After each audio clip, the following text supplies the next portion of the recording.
Welcome to the 1905 podcast with your hosts Joe Kevin and Chris Sheen. Joe and I have been going to Stamford Bridge for over 30 years. This podcast takes you inside our unfiltered voice notes on all things Chelsea, sharing our view from Gate 13 of the Matthew Harding stand. Let's hit the notes. In this episode, we look back at Chelsea's lucky 1-0 win at Bournemouth on Saturday night. It was a far from vintage display from the Blues, but did we show some of the character that's been lacking from this squad in recent years? We also look at the rising profile of Levi Colwill and ask whether he is Chelsea's future captain. Let's start with our live reactions to that encounter on the South Coast. About 15 minutes until the teams are announced, and we talked about it off air, Joe. I've always wanted to say that. We talked about it yesterday, didn't we? And I said that it's probably the most interesting team selection of the season, actually, because we've got no natural right backs. So what he does there will be one to watch. Is it Disasi, which is the obvious option that probably none of us want? Does he do something more interesting with Fofana or Tosin? Does Cucurella move over to that side? He played there a few times last season, actually looked quite good. And then obviously, I've already seen that we know Sancho will be involved in some respect. He'll probably be on the bench, but again, one to look out for there. In terms of the game, I feel exactly what you said in the last pod, which is like, you just don't know what to expect from Chelsea, and it's really hard to call it. I think we'll probably be able to tell in about 10 minutes of the game of like, okay, it's that Chelsea today, and you just don't know. It's really hard to predict. I am, completely unconfident, but equally hopeful. And if you do win, just looked at the league table quickly, 4 games into the season, you're in and around the top 6, which is exactly what we want to be, just to get the season going. So, and if it sounds like I'm walking, it's because I am. I'm walking to the shop to get a couple of beers for the game because it's a Saturday night and, be rude not to. Come on, Chelsea. So, yes, I've got the privilege of seeing the actual team come out, unlike you, who did it pre-game. At first glance, I thought we were playing a back three when I saw Vega, Cucurella and Disasi in the team, but it looks like Vega's going to play in midfield, which is, I'm not against it. I'll be honest, what I am against is Disasi playing at fullback because he cannot play right back. I'm hoping for 1 week and 1 week only he proves me wrong, but he is a scary proposition at right back. It's not one that I would have personally preferred. I would have maybe liked to have seen Vega at left back and Cucurella sliding at fullback on the right hand side there. Yeah, doesn't fill me with massive confidence, and I think when you're already struggling at the back, that's a position that you can't really afford to make too many errors in. We are making too many of them already without even trying. Then Disasi sort of gives you a clown moment every week.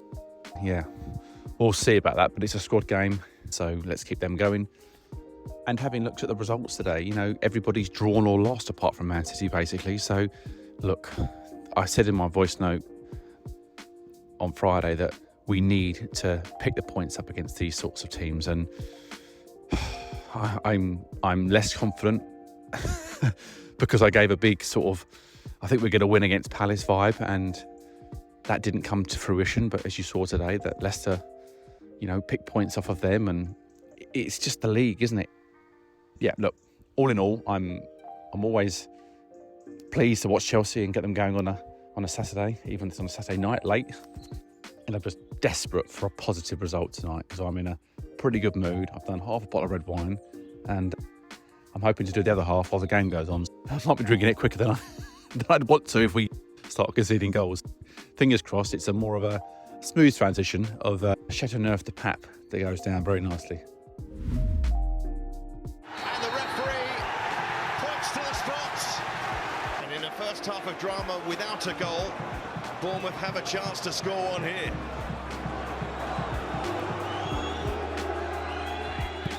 And it's saved. So still, Evan Nilsson waits for that goal. So the half-time whistle has just gone. And if you were expecting me to be Mr. Positive about that half, you've come to the wrong place. I'm fucking fuming. The back four is a disgrace. To a man, they've been dog shit. Cucurella, Disasi and Fofana have been appalling. Colwill was doing okay. The goalie, to be fair, great penalty save. He got put in the dog do, didn't he, for Fofana back pass that never made it back to him. Disasi cannot play out from the back. He's played so many misplaced passes into midfield. He's looking for Palmer and missing him every single time. When we have had a little bit of joy, it's been where Vega and Caicedo have nicked it off Cook in the midfield, and we've kind of tried to press, but we're never looking left. Neto's probably touched the ball 3 times in the half, and none of them have been of any note. Madueke had a little bit of joy maybe for the first, 10 minutes, in fits and starts, but has done absolutely nothing since then. Palmer's been involved here and there. He's getting on the ball, he's getting fouled quite a bit. He's going down a little bit too easy, but he's picking up yellow cards for the opposition. But I think Fofana has been beyond a joke.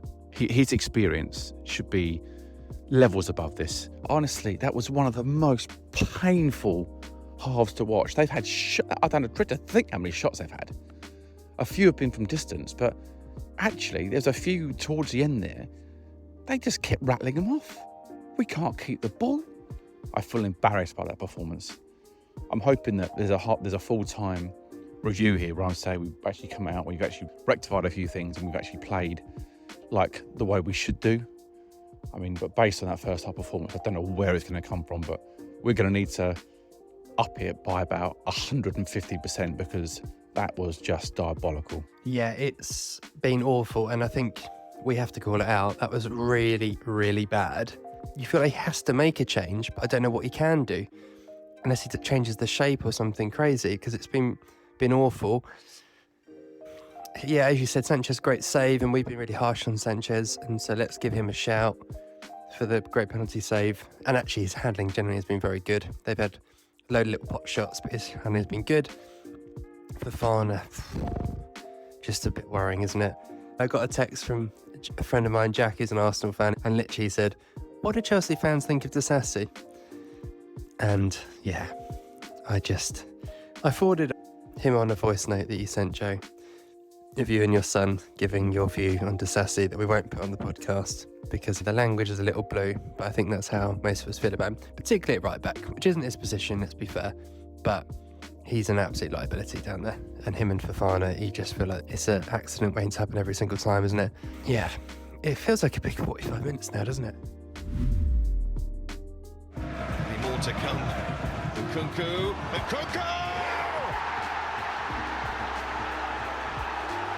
Off the bench, and maybe, just maybe, a winner for Chelsea. Well, a final whistle is blown, and I thought we played bloody well, and they're the kind of performances that win you league titles. No, jokes aside, we were terrible, weren't we? Watcher at the mate here, who is a Spurs fan, Carlo, but they give us just an awful game. We were basically laughing about how poor it was. Both teams just giving the ball back to each other time and time again. Really, really poor, and probably the one little bit of quality from us, the whole game, ends up winning it. And it was a great ball in by Sancho, who looked really good, didn't he, to be fair? Second half, he got man of the match on Sky, which I think is generous. He was great, but I would have certainly given it to Sanchez for his penalty save and general play. But great ball inside, and then Nkunku, a little bit lucky, but did really well. Great finish, and yeah, you take it, don't you? First game after the international break. Important win, but God, that was incredibly lucky. Incredibly lucky. Shout out for 2 players. One was the man I've already mentioned, Sanchez. We've been really critical of him almost week to week on this podcast, but I thought he was excellent today. Obviously the penalty save, but actually they had loads of shots down his throat. His handling was always really good for, and a couple of really good takes from crosses, including that corner in injury time. And he was actually really assured on the ball today as well, to be fair to him. So shout out for him, credit where it's due. And Vega, who I don't think I've seen, every time he plays Vega, he's obviously played mainly at left back. I think Chelsea fans were, I like the look of him. And I thought today he was really good, really, really strong. And him and Caicedo as a 2 worked really well. Generally, again, they're giving the ball away, the whole team, terribly, but he was one of the ones who did seem to get his foot on it more, nicked it back loads of times as well, and I thought it was generally pretty good. credit to him. Awful game, but 3 points, which is at this point, you take it, and reflect more about it in the morning. To be brutally honest, I'm obviously delighted to have won the game, but my word, we were poor. We kept giving the ball away, they kept giving it back to us, we give it away again. I mean, they looked far brighter, they looked far sharper, they looked like they've been working on stuff for a long, long time. Again, we do look like a team of individuals, and all the while you're buying players and you keep bringing players in, and it's wonderful. New signing here, new signing there, sell this player there. You're never creating that bond. Now, I said in the last podcast, or maybe the one before, that Chelsea need to start picking up results like this to sort of build confidence. I may have said it after the Wolves game, halfway through. We need a big performance from the defence to get us out of trouble. And sometimes that is what you need. The strikers can be brilliant, if they can score loads of goals, and we want to see that and cheer that and have a great time. But on occasions like that, it's a fairly chilly evening on the seaside there. It's a late kick-off. We've gone down there a little bit beaten up personnel-wise and actually come away with a victory. It was completely undeserved. If we do get a Bournemouth fan on to review the game this week, I'm not sure if we will, you won't be getting a comment from me saying that we should have won the game or anything. We did win the game, but we were pretty poor, to say the least. Anthony Taylor, possibly the worst refereeing performance I've ever seen. Just booking players for basically just talking to him. You could see the Sancho one. He just comes back and asks the question, why wasn't that a foul? Bang, yellow card comes out. He's a joke. He's a joke of a referee, a complete. He's even booked the two managers. Come on. It's just too much. They've got to look into this guy. He's a complete fraud. How he's getting Chelsea games, game after game, is beyond me. I'm just finding it a hard pill to swallow, that one. I haven't changed my opinion on my rant from half time, to be honest with you. I thought we were disappointing, lacklustre and underwhelming, but what I have to say is we have come away with the 3 points. And was there some good performances? I think Sancho did well, Sanchez did well. I think Caicedo actually had a much better game than I maybe gave him credit for initially in my own head, considering he's basically come off a flight yesterday and come straight to this team, having played a couple of games for Ecuador and all the jet lag and stuff. Fair play to him for getting through 90 minutes. He's done very well. Vega, he was decent. He's a unit. He's a good size. He's physical. So I think he gives you that. What Enzo doesn't. He's a bit wishy-washy in there sometimes, a bit small, whereas Vega comes in and actually beefs it all up. Palmer and Madueke were pretty non-existent, I would say, most of the game. So it was nice actually to see a different assist and a different goal scorer tonight. We mentioned at the start of the season that Nkunku, a fit Nkunku playing every week, would have probably made a finish in the top 4 last season. Well, I think that kind of proves why we got him there tonight. Now, I know he hasn't played as much as he would like, and he's probably getting a bit frustrated. You think you saw his celebration, he went quite wild at the end there. But he's the difference. I think Jackson, I love Jackson to pieces. I think he's an excellent player. I think he's going to be a very good player. But he's raw still. He does have these games where he has 2 or 3 chances where you think he should take one of them. And it's nice to bring somebody on who's actually got a bit of guile and experience to find the net when you need a little toe poke home. It was a good finish. I think it's a good finish, actually. I think he takes it very well. Maybe a little bit lucky to get to that point. He sort of scuffs it through a little bit, but the finish is excellent. I will reflect differently, I'm sure, a little bit in the morning when I slept on it.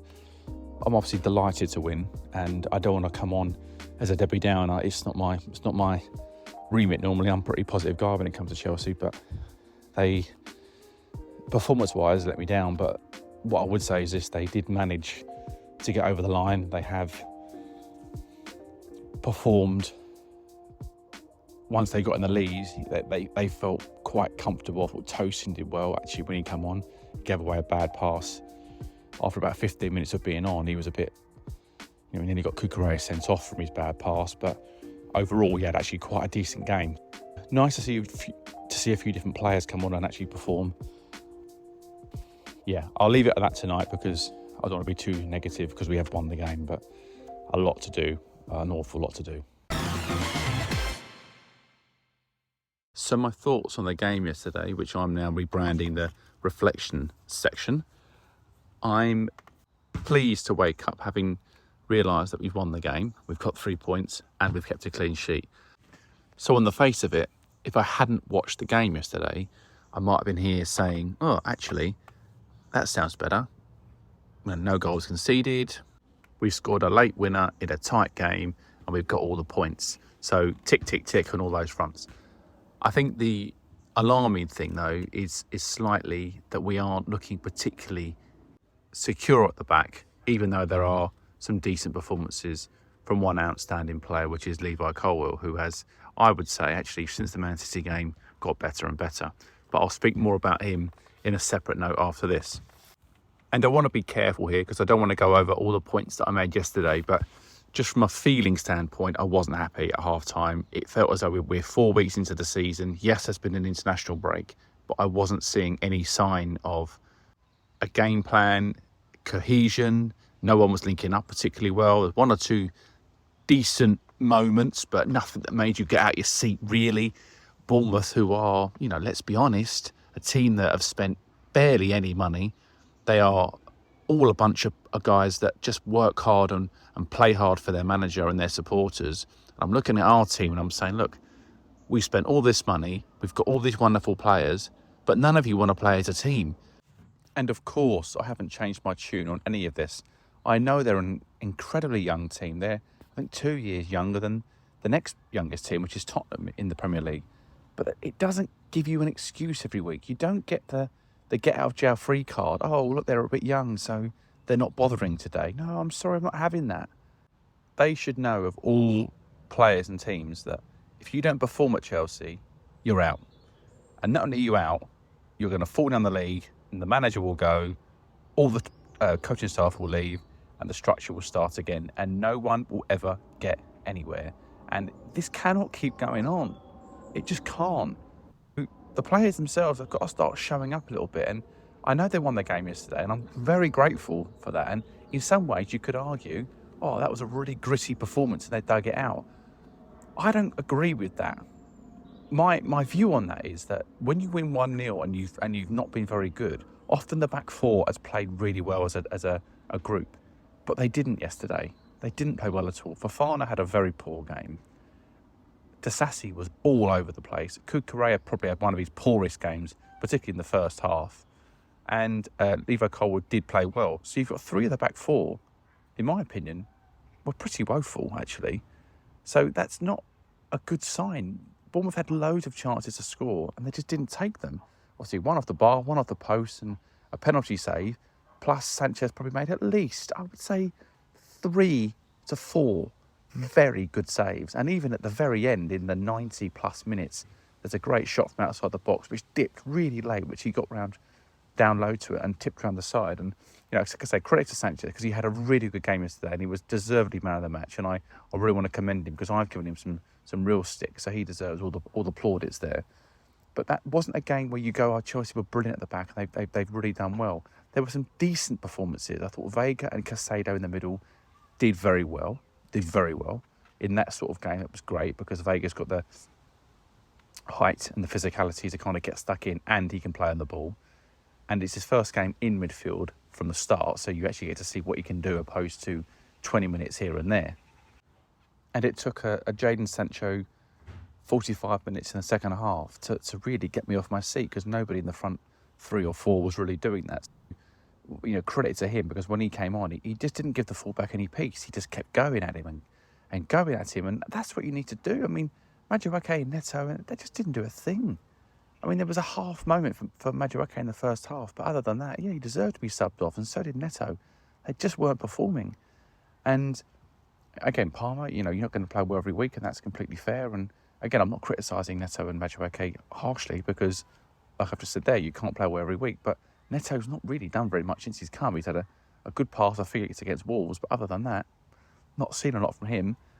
And as we know, now you've got Sancho lurking around the corner. His position's not really safe. There is something in it when you could argue that none of these players ever get a chance to have a bad half because they're always whipped off. But, Mudryk and Neto need to sort of start pulling their socks up a little bit because there's people all around them now that just will come in and take their place.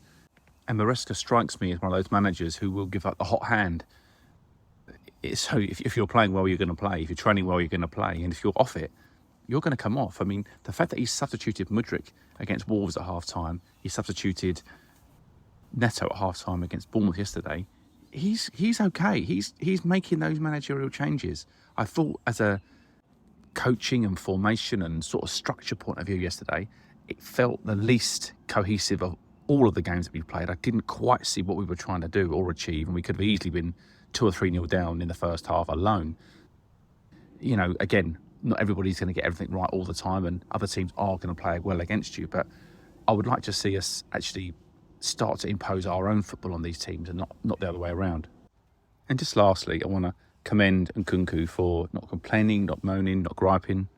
He's quietly gone about his business. He's realised he hasn't started the last couple of Premier League matches, and he got his reward yesterday for being in the box at the right time and a good turn and swivel, and the toe poke into the corner was sublime.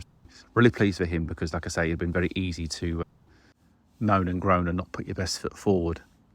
So let's hope overall that the performances can just improve week on week and the results can keep coming. So very grateful for the win, very grateful we didn't spoil my weekend, and we can go on to bigger and brighter things in our next fixture. So onwards and upwards.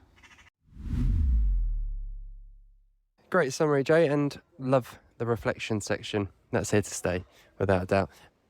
Yeah, I think, as always, the reason we do the reflection the next day actually is because you kind of tend to come into it a little bit more level-headed and a bit more kind of balanced. And my first thought this morning, to be honest, was, it's really nice to win a game we didn't deserve. Because to be fair to Chelsea, over the last year or so, there's been so many games that it's been the other way. And actually, I wanted to talk about the start of the season. It's decent now, isn't it? 7 points from the first 4 games isn't bad. And this time last year, we were 5 points from the first 7 games.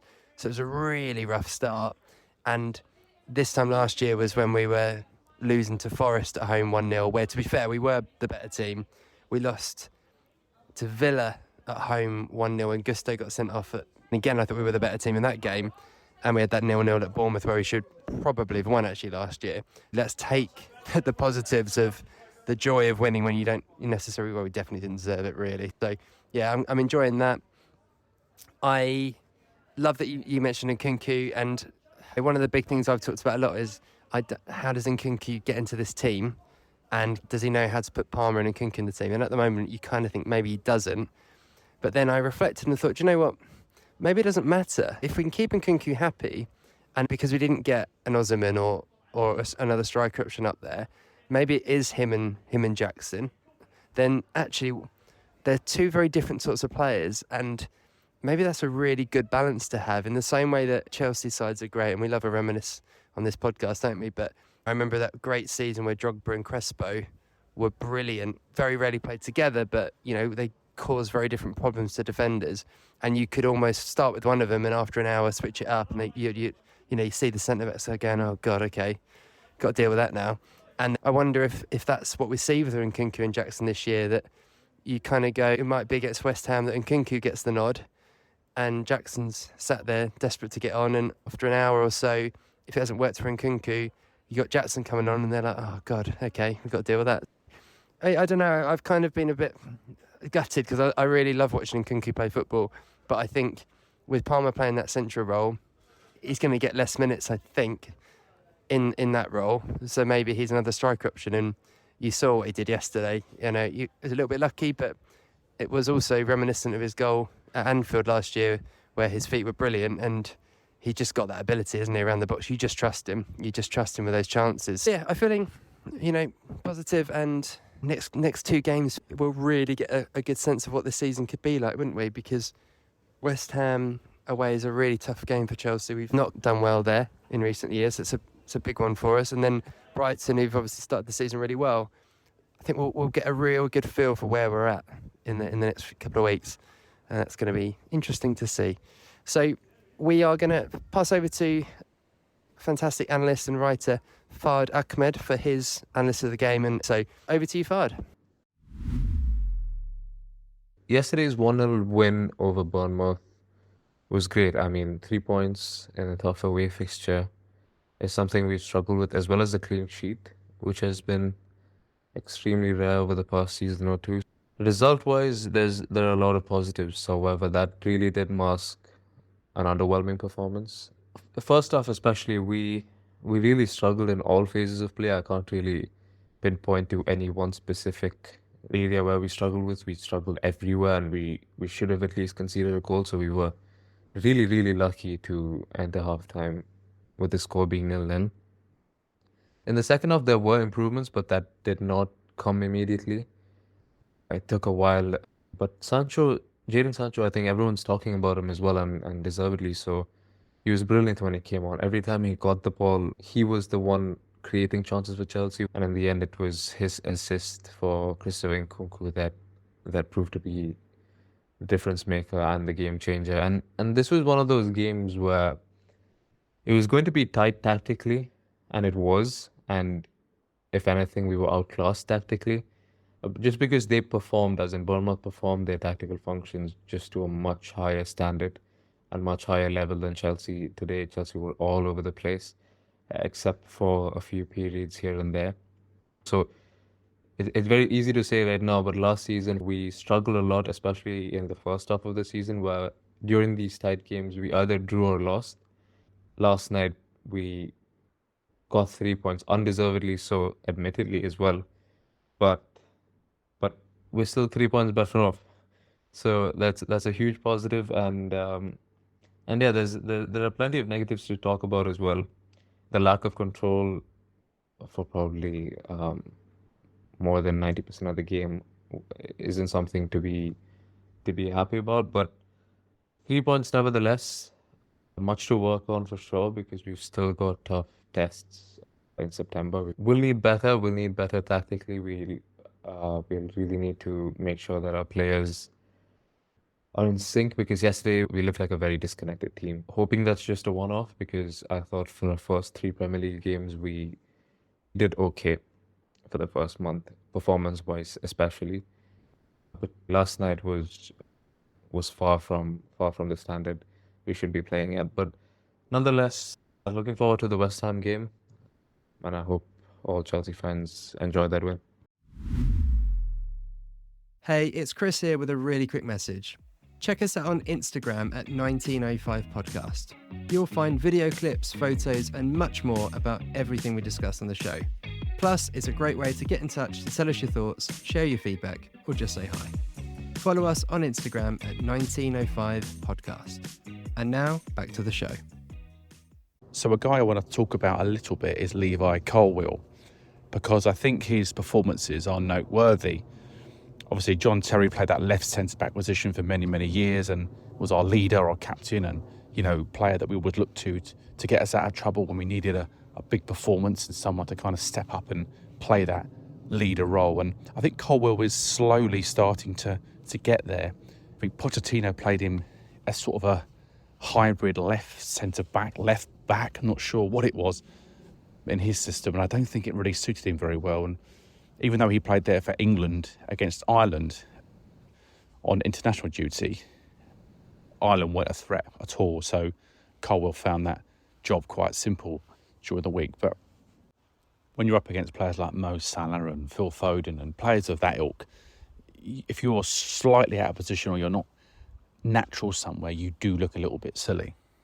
So seeing him in his more natural role is a real pleasing sight to see. And that game yesterday, if anyone gets a chance, just have a little look back at his performance. His passing is wonderful. Long-range passing, his short-range passing, the little clips around the corner. He actually created 2 wonderful chances. The Jackson chance in the first half, which he shoots straight at the goalkeeper, comes from Colwill bursting through from defence into midfield and sliding Jackson through. And in the second half, if anyone remembers the ball that he played, which is about a 60-yard curved pass from the left-hand side over to the right-hand side, over the defender for João Felix, who brought it down and he sort of stumbled as he tried to get his shot away. That both came from Levi Colwill. So not only is he defending well, winning a lot of his aerial duels and generally making blocks and tackles and being a leader, he's also affecting the play in the attacking areas and actually creating chances for the forwards to score goals, which is not what you see often from centre-backs. So that's fantastic. And when you get drawn into a partnership, so he's there now with Fofana, I would say one of you needs to be the alpha. And it certainly seems to be Colwill. And I think it's only a matter of time, really, before he becomes club captain. I know Caicedo keeps getting the armband and Enzo's had the armband, but if Colwill stays fit and he stays in this team, personally for me, I think it should be Colwill. Although, just to go off track slightly, I think Caicedo's captain's performances have actually been very good. I thought he had a very good game yesterday, so credit to him for that, as he only had a few sort of hours at home before he had to play for Chelsea after a long trip and 2 games in Ecuador. Fair play to him. But back to Colwill, he's doing that thing that all good centre-backs do. He's reading the game really well. He's in position before the ball gets there. So what I mean by that is, as a centre-back, to have good anticipation skills, I think, is one of the key ingredients. Being a good header of the ball, if you can pass it out, brilliant. But if you can read the game, that's a massive uptick in your performance, because it just allows everybody around you to calm down, and you can settle a defence down easily by just kind of waltzing into a through ball and just taking that off the centre forward's toes, passing that into midfield, and everyone goes, oh, that's okay. We've got Levi Colwill. John Terry did it for years. Carvalho was really good at that. It's a skill that you can't really teach. I had it as a kid. You just sort of know where to be, right place, right time, and you can just get a sense that when the attacking midfield player, or perhaps the right midfield player, is going to play a pass, you're instantly on the move before they've even passed the ball. So I noticed with Colwill, he has that ability to kind of step in and anticipate those key drives before they've even happened. And to be honest, if they can get Fofana just to calm down a little bit, the back four won't look too bad. If Gusto or James, and I keep saying it, they're getting injured far too often, I know that, and people are getting frustrated with James. I'm one of them, believe me. But if they can get him back this season, alongside Fofana, who is just playing a steady game, then that's kind of all we're going to need. Could Correa playing at left back, who's been pretty good this season so far. Didn't have a great game yesterday, but he's still a pain in the arse to most opposition fans and opposition players. If they can keep him fit and playing well, get Reece James back at Gusto on a regular basis, and get Fofana playing to, let's say, 80% of his potential, that's not going to be a bad back four. It just needs to be solid enough, because there's so many goals in this Chelsea team that more often than not, if we concede one, we'll definitely score 2.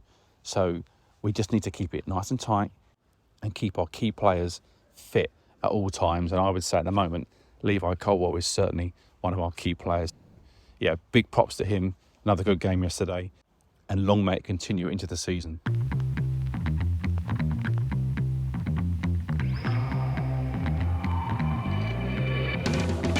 Those were the Chelsea notes for this week. If you enjoyed the podcast, do us a favour and share it with a fellow Blue. And we'd love to hear your thoughts, so leave us a review wherever you're listening. Wherever you may be, stay carefree, and remember, every little thing's gonna be alright.